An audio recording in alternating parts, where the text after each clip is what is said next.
বাস চড়া মানেই যুদ্ধ করা, লং জাম্প প্র্যাকটিস করা, দেহের অর্ধেক বাসের বাহিরে রাখা, পায়ের উপর দাঁড়িয়ে থাকা, এই যন্ত্রণার যেন শেষ নেই। আর এরই মাঝে যখন কোনো যাত্রী দুজনের জায়গা দখল করে একাই বসে থাকে, তখন কারিবা মেজাজ গরম না হয়? তবে দেখুন, সেরকম একটি ঘটনা নিয়ে আমাদের এই কাহিনী। বাসে একদিন। সালাম আলাইকুম ভাইজান। ওয়ালাইকুম সালাম। ভাইজানের নাম কি? নাম দিয়ে কাম কি? না মানে জিগে আর কি। মোহাম্মদ আনসার। বাস বাস ভাই, টপ নাম রাখছেন দেখি। আপনি কি ভাই রংবাজ টংবাজ নাকি?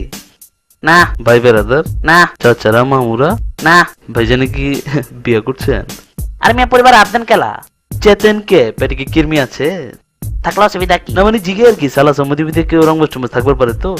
নাই। ইমানে কোন? কইলাম তুই মানে কচম করে কোন? আরে হালা কইলাম তো কছম।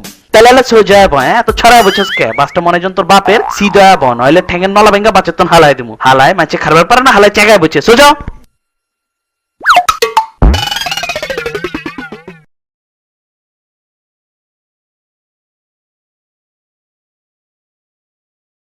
কি রে কই যাস?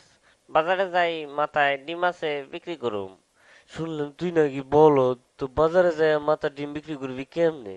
এটা তুই বুঝবি না। তুই অত শুনলাম কম যাস না। আচ্ছা পারলে কত দেখি আমার মাথায় কি আছে, যদি কইতে পারস তো এখান থেকে তোরে আমি 2টা ডিম দেবো। তোর মাথায় আমার মাথা দিয়ে চুলকায়। আচ্ছা কইতাছে একটু সহজ করে দে। আমার মাথায় যা আছে এটার গায়ের রং সাদা, আর ভাঙলে কুসুম লাল হইতে পারে আবার হলুদ হইতে পারে, আর কম না কইলে বুঝে লেবি। বুঝে গেছি, তোর মাথায় লেম্বু। তুই আসলে একটা বলদ। হয় নাই আমার মাথায় ডিম। ইসিরে, এটা আমি সন্দেহ করছিলাম।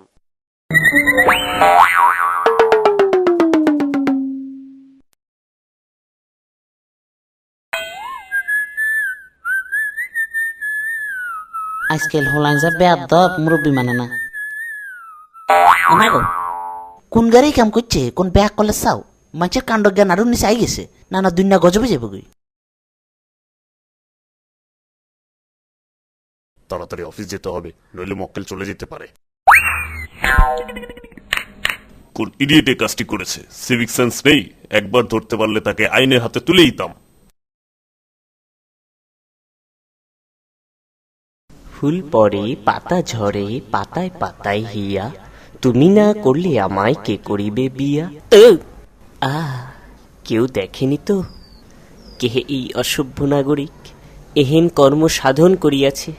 কলার চর্ম এভাবে নিক্ষেপের ফলে ইহার উপর পড়িয়া আমার দেহের বিভিন্ন স্থানে ব্যথা অনুভব করা যাইতেছে। চলে যাই, আর আসিব না ফিরে এই রাস্তার ধারে।